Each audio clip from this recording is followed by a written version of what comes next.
continuación, personajes. Este programa es apto para toda la familia.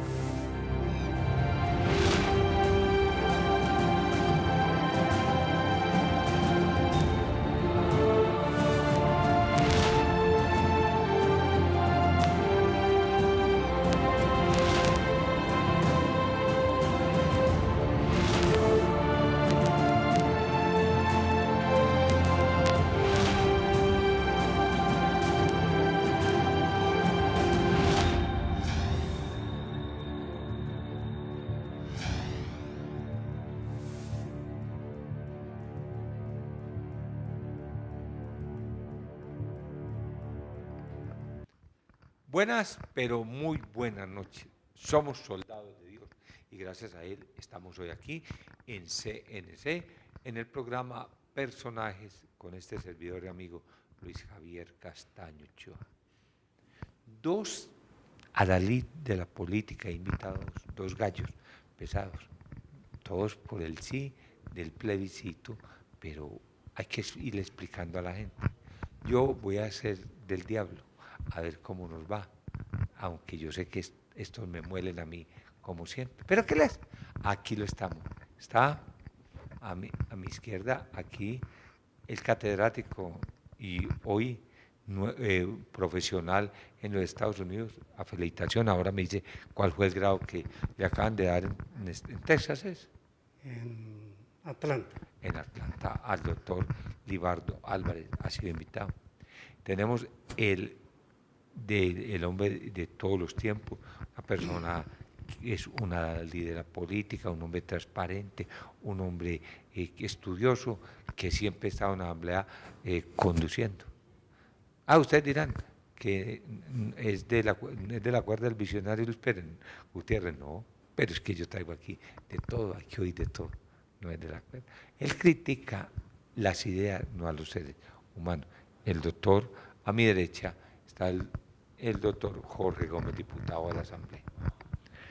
Vamos pues con ellos a hablar de varios tópicos, pero antes de irme para el plebiscito, hoy en el Congreso de la República hay un debate sobre los ladrones de Saluco, ladrones de cuello blanco, que fueron auspiciados por un fiscal que que ya salió, gracias a Dios, un fiscal nefasto, porque en Colombia han habido fiscales malos y montealegres, y nunca hizo nada para eso. Hoy está en un debate donde se están viendo las atrocidades y el robo que ha hecho Saluco. Voy a preguntarle a ellos dos qué opinan de lo de Saluco, que este fiscal ojalá mueva este caso, que lo tenían allá en los anaqueles, por ahí escondidito, no sé quién estaba interesado en que eso muriera, vamos a resucitarlo, y el Senado de la República tiene la palabra. Agradezcole mucho estar con nosotros, doctor Jorge Gómez. ¿Qué le parece hoy el debate que se presenta en este momento en el Senado de la República? Javier, buenas noches y primero pues muchas gracias por la invitación y un saludo muy cordial para toda la teleaudiencia que a esta hora está en sintonía. Javier, esto es una defecio. Además, la preocupación más grande es que un robo de esta magnitud no sea noticia de primera plana en Colombia. Lo que ha pasado y lo que está denunciando el senador Robledo hoy en el Congreso es que ese 1.400.000.000.000 que había denunciado la Contraloría de la doctora Morelli y que ratificó la Contraloría del actual Contralor, que se robaron en Salucop, que los metieron en la integración vertical para comprar cosas que no podían comprar con plata de la salud, ese dinero ya entró en la masa liquidatoria y las deudas que tienen con el sistema de seguridad social quedaron como de quintas o de sextas en la lista de lo que tienen que pagar en la liquidación. Esto es horrible, porque esto es lo que termina concluyendo es que esa platica se perdió. Esa platica se embolató y Palacino, el gerente de Salucop, empezó el robo, pero los agentes liquidadores que nombró el gobierno permitieron que esa plática se diluyera y se perdiera.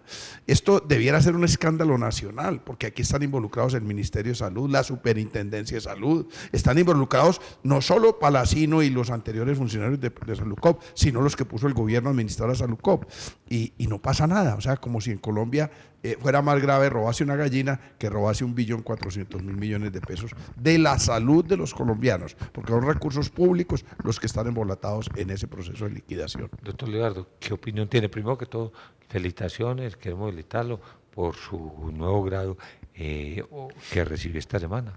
Javier, muchas gracias. A usted un saludo muy especial al diputado Jorge Gómez y a todos los amables televidentes.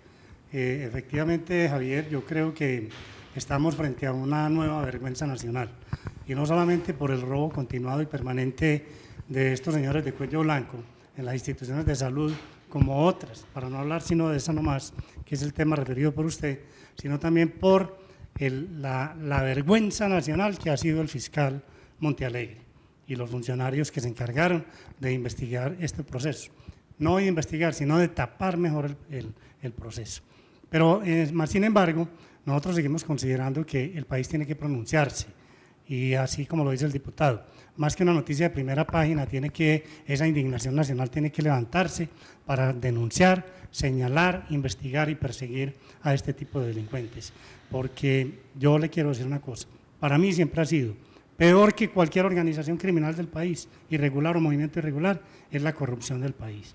Yo espero que después de este proceso de paz haya una reconvención del Estado, haya una reconvención de las instituciones, pero sobre todo que haya una reconvención de la alta dirigencia, de los políticos de este país, para volver a creer en las instituciones y en el país mismo. Perdóneme, usted tiene la palabra. Deme un segundo para ofrecerle disculpas a mi colega Libardo Álvarez, que no lo saludé, pero no fue por descortesía realmente y no por elevado. Discúlpeme, doctor Javier. No, tranquilo. Ustedes no lo tienen en el programa. Hombre, entre otras cosas, ahora que estamos hablando de eso, hay un gobernador de Blue Jean que estuvo aquí y dejó al departamento en unas aflugia casi a la quiebra por la ley 617 del 2000. Entonces estábamos que el gobierno nacional allá le había, la Hacienda, Contraloría le había jalado la oreja al visionario gobernador Luis Pérez Gutiérrez y estaba pues bregando a conseguir plata. Hoy escribió un artículo al respecto donde vemos que ya las finanzas han vuelto a su cauce normal. Pero voy a aprovechar al diputado Jorge Gómez para que me diga cómo estamos hoy en las finanzas, en lo que más o menos se vislumbra. ¿Podemos superar lo de la 617, doctor Jorge Gómez? Yo creo que sí, yo creo que el recaudo efectivamente ha mejorado, el recaudo, hubo una labor muy importante de la Secretaría de Hacienda en el tema del recaudo de vehículos, creció significativamente el recaudo del impuesto de vehículos comparado al año anterior con este. Y desde luego han mejorado las ventas de la fábrica de licores, pero yo debo decir una cosa que de pronto a Javier le puede molestar, no, a mí no me molesta porque nada. él es muy amigo del visionario gobernador Luis Pérez. Pero es horrible la postración del sistema de salud. A estas alturas de la vida, doctor Javier, Saviasalud sigue en una situación terrible. Sí. Y me da la impresión, leí la entrevista que le hicieron al doctor Luis Pérez el domingo en el periódico El Colombiano, sí, donde lo único que menciona de Saviasalud es que él tiene indicios o pruebas de que hay cosas de corrupción, pero de la plata que le debe el departamento a Saviasalud, nada. Y el departamento le debe una suma muy cuantiosa a Saviasalud, y hoy Saviasalud no está entregando las autorizaciones que deben entregar para atender a los pacientes, porque le debe a las instituciones prestadoras de salud. Las instituciones prestadoras de salud no le atienden las órdenes. Estamos en una situación donde se nos está muriendo la gente por falta de atención oportuna, y el gobernador lo único que hace es declarar que hay corrupción. Yo creo que aquí falta acción del gobierno de Antioquia para que esos recaudos mejores que ha tenido en Hacienda se conviertan en una solución eficiente inicialmente al problema de salud, que es, dijéramos, los otros problemas son graves, el de educación, se están cayendo los colegios, las escuelas, pero es que ahí se deteriora la educación de los niños, pero no se mueren, en los hospitales se están muriendo. Muy bien, pero doctor Jorge, yo aceptado todo, pero también aceptemos que es que el de Chulitos dejó en Sabia Salud más o menos 200 a 250 mil millones de pesos que venía arrastrando un déficit. Y sigue creciendo. Es que Sigue, lo grave es de que acuerdo. si lo hubieran mantenido en eso y estuvieran pagando al día después de que... Bueno, estamos de acuerdo, sigue subiendo. pero dejó eso. Y en educación, pues se las metió. Mire, el alcalde de Betulia hoy no quiere recibir Parque educativo. ¿Por qué? Porque es que dice, ¿cómo va a recibir una cosa que esto desde el principio se inunda? Lo hicieron donde no se podía, se lo advertí, se lo dije, y vea cómo está. Entonces, ¿cómo lo va a recibir? Y el de Concordia. Le dicen el Parque de las Aguas. Sí, pero no es eso no es de Luis Pérez. No, eso no es de... Ah. No, pero yo estoy hablando de Sabia Salud. Bueno, Sabia Salud sí. Que hay que pagar. Hay algunas cositas. Hay que pagarle. El departamento le debe pagar a Sabia Salud. Pero ha llegado a salir el gobernador. ¿Salió? Pero en salud no. En salud no. Listo. Salud perdió el año. Doctor. O va perdiendo el año. Doctor Luis Pérez, aquí acaba de perder el año usted. ¿Usted qué tiene que decir, hombre? A eso. Vea, Javier, lo primero es que el déficit presupuestal, la violación a la ley 617, lo único que hizo fue perjudicar a Antioquia. Y sabemos que al gobernador, como usted lo plantea, al saliente, al de Blue Jean y al de Crespitos, no le va a pasar nada, porque si no le pasó nada, cuando había una investigación por la adjudicación de una mina a un funcionario de primer nivel y que estaba taxativamente y claramente violada la norma y no le pasó nada, yo creo que aquí menos le va a pasar. Afortunadamente, pues este gobierno nuevo, que arrancó en 1 de enero, ha venido haciendo unos ajustes importantes en el manejo de la hacienda pública, primero para que no se desmejore la condición de la categoría del departamento, que eso trae unas consecuencias pues desastrosas.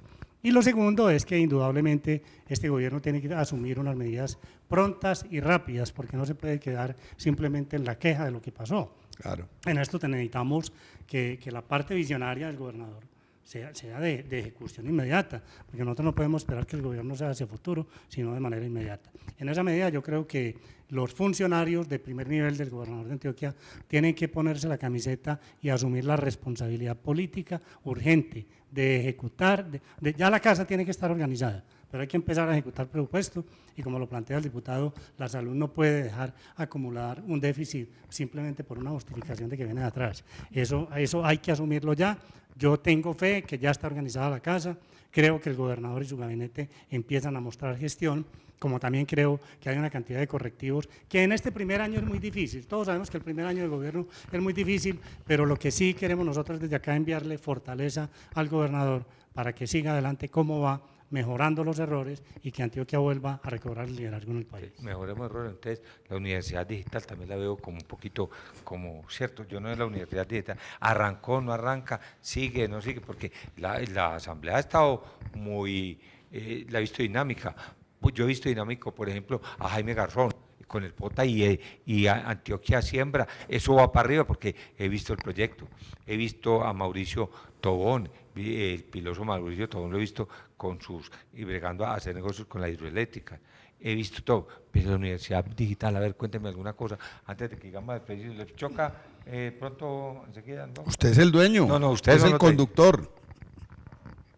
Bueno, dele. No, Javier, yo creo que falta. A mí me parece que la Universidad Digital es una tarea muy importante. Yo estoy ayudando en ese programa desde que se inició este gobierno, pero no ha sido fácil. Yo creo que hay que ajustar. Primero, hay un elemento fundamental, que es la radicación del proyecto, la presentación del proyecto en Bogotá. La Asamblea ha debido aprobar la ordenanza para hacer el carácter legal, darle carácter legal y la adjudicación de los recursos básicos. En Bogotá son 15 pasos que se hacen para la obtención de la licencia de funcionamiento. Y hay una parte académica que se ha contratado con el Tecnológico de Antioquia para que esas mallas curriculares de los programas que se van a ofrecer, unos propios en Antioquia y otros en convenio con universidades del mundo, se puedan ofrecer el año entrante. Yo creo que este año no empieza a funcionar la universidad digital. Yo creo que son especulaciones y me parece que ahí tenemos que ser también más ágiles, más ejecutivos y sobre todo obtener más rápido los recursos. Doctor Luis, lleva 2 palos. ¿Qué opina usted? Me toca darle el tercero. ¡Ay! ¡Tres, doctor Luis Pérez! Hombre, yo he hecho una serie de observaciones sobre la Universidad Digital. Yo sé que el doctor Álvarez conoce bastante este tema de educación superior, pero yo estuve investigando de qué se trata esto, porque esto parecía pues como una novedad y resulta que no es ninguna novedad. En el mundo hay mucho tipo de oferta de estos cursos que son, yo lo he explicado de una manera coloquial, de una manera para que la gente lo entienda sencillo, son cursos online, algo como parecido a esa propaganda que hay en los canales internacionales de televisión de Open English. Es una cosa como de ese estilo. Usted puede cursar una carrera o una tecnología de esa forma digital, de esa forma por internet, con contenidos y equipos y tecnología que hay que comprarla en alguna parte. Pero eso, el doctor Libardo también sabe, eso tiene una deserción que va entre el 85 y el 92%. Son los cursos de mayor deserción. La Universidad de Antioquia lleva 10 años impartiendo educación digital y esa experiencia de la Universidad de Antioquia no se tuvo en cuenta para esta idea con la que yo no estoy de acuerdo. Yo creo que si hay unos recursos para educación superior se deben invertir en ampliar cupos para que la universidad pública reciba más muchachos y fortalecer los programas de educación digital que tienen el Tecnológico de Antioquia, el Politécnico y la Universidad de Antioquia. Yo no estoy en contra de que se imparte educación digital, pero eso debe ser un complemento de la educación presencial y no un reemplazo de la educación presencial. Tiene un minuto. Y creo que ahí es un enfoque bien equivocado del gobierno del doctor Luis Pérez en ese sentido. No, yo ahí sí no estoy de acuerdo con el diputado. Yo creo que una cosa es la presencialidad y otra cosa es la virtualidad. En Antioquia solamente tenemos 3 instituciones de educación superior. La Universidad de Antioquia, que ha llegado al tope máximo de cupos y que viene haciendo un esfuerzo importante en las regiones, que antes lo venía haciendo el Politécnico. Hoy el Politécnico atraviesa por una crisis institucional que tiene que ser abordada ahí sí más de fondo, considero yo. Creo que lo que está pasando es muy grave para la educación superior y resalto sí la labor del Tecnológico de Antioquia. Pero el Tecnológico ha tenido que restringir la oferta en las regiones. ¿Por qué? Por las decisiones y las normas nacionales. Pero en Antioquia, doctor Jorge, necesitamos la virtualidad, porque es que nosotros en el manejo de la educación presencial no podemos quedarnos. Aquí se nos está quedando alrededor de, nosotros tenemos más de 250.000 estudiantes sin poder acceder a la universidad. Es lamentable, mire, por ejemplo, en Antioquia se presentan 60.000 estudiantes y solamente pasan 5.000. Es casi que hasta una vergüenza, en donde se hace casi que un negocio. Eso debería ser casi que gratuito, el examen.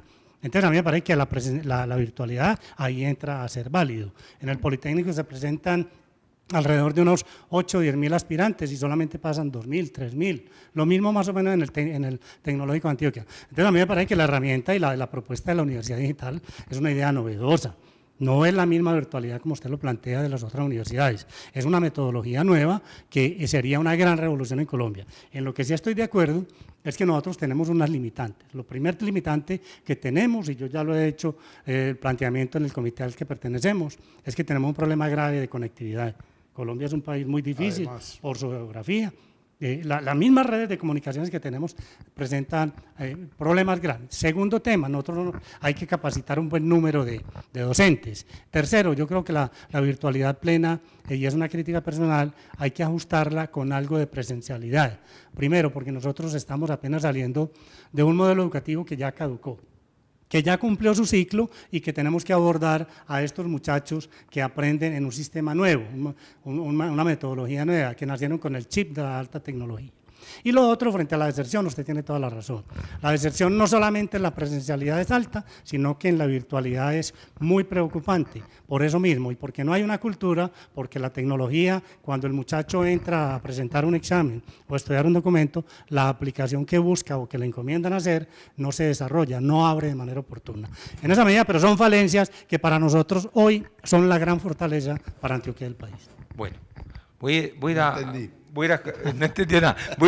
Ya, pero quiere que le explique. Que la deserción es alta, pero que todavía hay que insistir en eso. Voy a una pausa y ya digo con usted.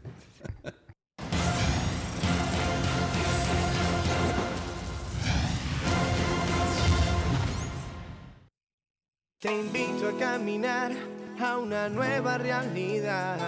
Nuestra tierra vibra y sueña, piensa en grande el futuro que anhela. Con el IDEA, Antioquia piensa en grande. Por eso financiamos proyectos que atienden necesidades básicas y mejoran las condiciones de salud, empleo, vivienda, educación, vías e infraestructura en los municipios de nuestro departamento. El IDEA es Crédito para el Progreso. Es Antioquia nuestra promesa. IDEA impulsa el progreso. Antioquia piensa en grande. En Medellín hay un nuevo millonario, a quien la suerte le sonrió con 7.000 millones del premio mayor. La Lotería de Medellín es para los apostadores que sueñan en grande. Lotería de Medellín.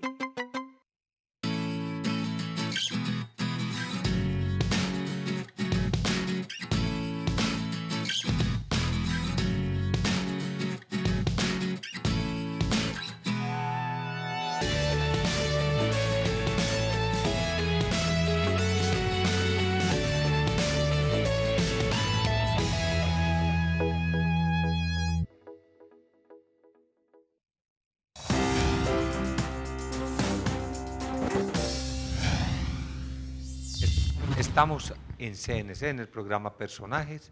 Hoy invitado el doctor Jorge Gómez, diputado de la Asamblea, y el doctor Libardo Álvarez, catedrático. Oí aquí que para esto de la universidad virtual hay que ser letrado y de todo. Entonces, el señor presidente Juan Manuel Santos, como dice que todo el pueblo colombiano es muy letrado, mandó una cartilla de 300 páginas para que usted la lea. No sé dónde consigue, pero para que usted la lea, para que usted vote a conciencia, y le da hasta el 2 de octubre para eso.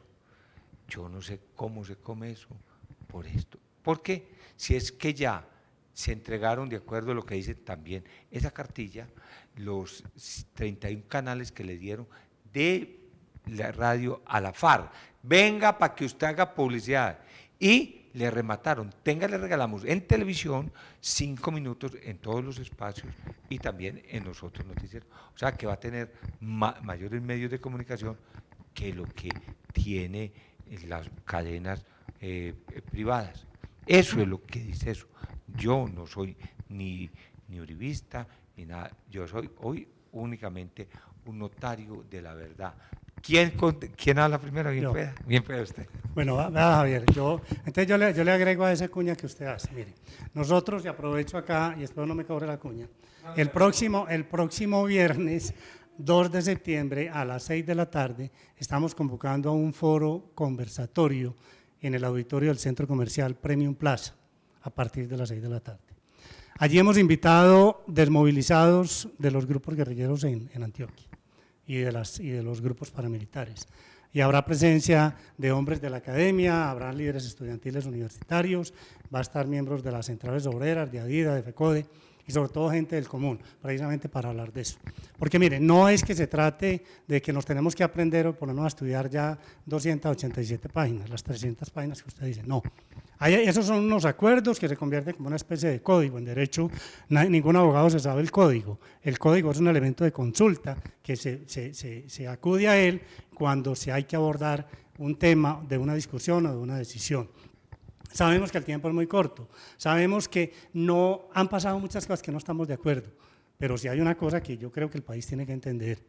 Después de 60 años de guerra, por lo menos la intención de que no haya más muertos producto de una guerra fratricida, funcionando más de 7.000 fusiles de manera permanente, con las mal llamadas pescas milagrosas, con un secuestro aterrador, con un arrasamiento completo de pueblos enteros en Colombia. Hombre, bienvenido sea ese fin del conflicto con ese movimiento irregular. No es la paz, ni nos están diciendo que hay trampa para ir a votar, eso no es cierto. A mí me parece que la verdad es una sola y hay que decirla, los que apoyamos el sí y los que apoyan el no, pero hay que salir a decirle la verdad a la gente.